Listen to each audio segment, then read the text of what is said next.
राम राम सगला भाया ने। राम राम राम राम सभी ने। खेजड़ली बचाओ आंदोलन महापड़ाव को करते हैं समर्थन ट्रांसपोर्ट नगर बीकानेर से, और हम शुरू दिन से ही हैं समर्थन में। बिल्कुल इसकी भूमिका बन रही थी, तब से हम साथ में ही हैं। हमारे सभी ट्रक मालिक, ट्रक ड्राइवर, मोटर पार्सल मिस्त्री, ट्रांसपोर्टर सब लोग साथ में, जिसको टाइम मिलता है वो जाते भी हैं। हमारे भाईचारा all India truck operator welfare association Rajasthan के प्रभारी सुनील कुमार बिश्नोई साहब तो वहीं पर रहते हैं, और जैसे जैसे जिसको जिसको वक्त मिलता है, टाइम मिलता है, वह अपनी हाजिरी टाइम के अनुसार जा करके वहाँ लगा कर आते हैं। तो जो नहीं जा सकते हैं वह सोशल मीडिया के माध्यम से भी अपनी खेजड़ी के लिए बोलते हैं, आवाज उठाते हैं। क्यों? बिल्कुल। ये हमारे बड़े भाई साहब है दिनेश जी पारिक साहब, शिव मोटर बीकानेर ट्रांसपोर्ट नगर। बिल्कुल, जिसको जैसे भी वो सहयोग कर सकता हो, क्योंकि ये एक धर्म का काम है। आज अगर खेजड़ी हमारे शताब्दियों से हमारे इस एरिया में चलती आई है, और उसका सबसे बड़ा जो फल है वो है सब्जी बनती है उससे, और वो सब्जी हमारे यहाँ से जितने भी लोग बाहर जाते हैं वो ज़रूर बना करके साथ में लेके जाते हैं। हम ये सोचते हैं कि अगर खेजड़ी नहीं बचेगी तो ये स्वादिष्ट सब्जी नहीं बन पाएगी। जब नहीं बन पाएगी तो कितना नुकसान होगा। और इसमें शुद्धता भी है, मिलावट नहीं है।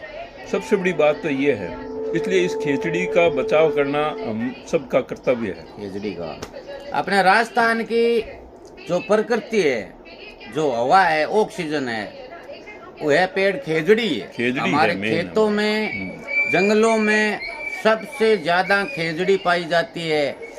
वह ऑक्सीजन जो देती है, उस ऑक्सीजन से हम राजस्थान की पब्लिक या पशु जीव जंतु पक्षी सब उसी ऑक्सीजन से सांसें लेते हैं। अपने ये तो है नहीं यूपी बिहार बंगाल असम पंजाब की तरह कि लंबे लंबे सपेते हैं, ये है वो पेड़ तो यहाँ पाए नहीं जाते, क्योंकि यहाँ पर पानी की समस्या शुरू से है। और खेजड़ी है हमारे ये कम पानी के अंदर और सूखा के अंदर भी थी। जिस वक्त हमारे राजस्थान में वो कौन सा 53 साल का काल था क्या, छप्पनिया काल के अंदर जब लोगों को खाने के लिए आटा नहीं मिला, बाजरा नहीं मिला, तो इसका खेजड़ी का ही आटा बना के रोटी बना के खा ली थी। तो उस टाइम ये पानी नहीं था, तभी तो काल पड़ा था ना, लेकिन खेजड़ी खड़ी थी और उस खेजड़ी से लोग रोटी बना के खाते थे। उसी की ऑक्सीजन से सांस लेकर के आज जिंदा है और आज ये पीढ़ियां चल रही है। उस खेजड़ी को यदि जो लोग काट रहे हैं वो तो बहुत ही बड़े पापी है, लेकिन जो सरकार है वह कानून बनाने में आनाकानी कर रही है ना। तो मैं भाजपा सरकार से और मुख्यमंत्री भजनलाल जी से कहना चाहता हूं कि आप बड़े खुश नसीब वाले हो कि आपको ये मौका मिला है कि आप खेजड़ी पर कानून बनाए।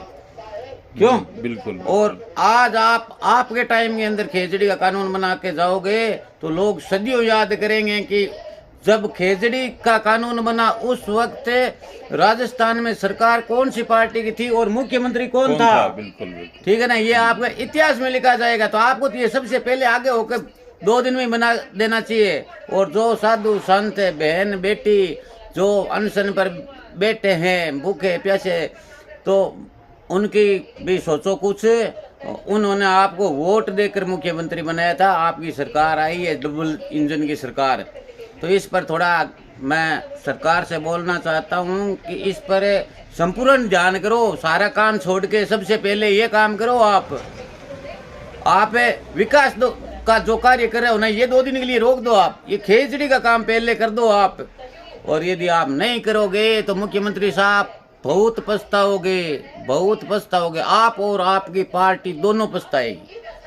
ठीक है, जो आंदोलन हम लोग कर रहे हैं, सारी जनता कर रही है, सतीश कौम के लोग कर रहे हैं, परेशान हो जाएंगे लेकिन पराजित कभी नहीं होंगे। इस बात को आप ध्यान रखना, क्योंकि जो सच्चाई के साथ लड़ता है वह परेशान हो सकता है, पराजित नहीं होता कभी। क्यों? बिल्कुल बिल्कुल। हमारे बड़े भाई साहब और बोलेंगे खेजड़ी पर। जैसे आपकी सरकार है, आपकी सरकार कहती है कि हम सोलर लाइट में आत्मनिर्भर होना चाहते हैं। ठीक है, वो आपकी बात भी जायज़ है, लेकिन उसके लिए खेजड़ी की बलि दे करके हम विकास करें, ये भी अच्छी बात नहीं है। आपको इसका ऐसा एक समाधान निकालना चाहिए कि खेजड़ी भी बच जाए और हमारी ये सोलर लाइटर पावर में हम आत्मनिर्भर हो सकें। ऐसा कोई तरीका आपके पास में, इतने उच्च अधिकारी हैं, इतने बड़े बड़े अपने बुद्धिमान व्यक्ति आपके साथ में हैं, तो क्या आप इस बारे में कोई समाधान नहीं निकाल सकते? आप मीटिंग करो, आप जनता की राय लो, जनता की राय लेकर के इस बारे में समाधान निकालो और ऐसी युक्ति निकालो जिससे खेजड़ी भी बच जाए और हमारा सोलर लाइट वाला भी काम हो जाए। लेकिन अगर इसके अंदर करप्शन हो, जैसा बहुत मतलब सुनने में आता है ये चीज़ कि करप्शन बहुत ज़्यादा होता है, कलेक्टर के पास में पावर होता है, कलेक्टर और बड़े बड़े नेतागण के जितने भी मातहत हैं वो सब इसमें मिले हुए होते हैं और पैसों की बंदरबाट होती है। ये बहुत ही गलत बात है। इस बारे में अगर मुख्यमंत्री जी या प्रशासन के संज्ञान में ये चीज़ें नहीं हैं तो ऐसा हो नहीं सकता, क्योंकि बिना करप्शन के तो ये चीज़ हो ही नहीं सकती, कट ही नहीं सकती। इतने बड़े स्तर के ऊपर अगर खेजड़ी कट रही है और प्रशासन को पता नहीं हो, ऐसा संभव नहीं है। ये संभव ही नहीं है। इसलिए ध्यान में लाना जरूरी है। तो मिली भगत तो है ही, काटने वाला और कटवाने वाले, मिली भगत ऊपर से नीचे तक है, नीचे तक है। अगर मुख्यमंत्री जी अगर इसके ऊपर ध्यान नहीं देंगे या सरकार इसके ऊपर ध्यान नहीं देगी तो ये तो कटेंगे। तो आप लोगों को इस विषय में बहुत गहन चिंतन करके और काम करना पड़ेगा।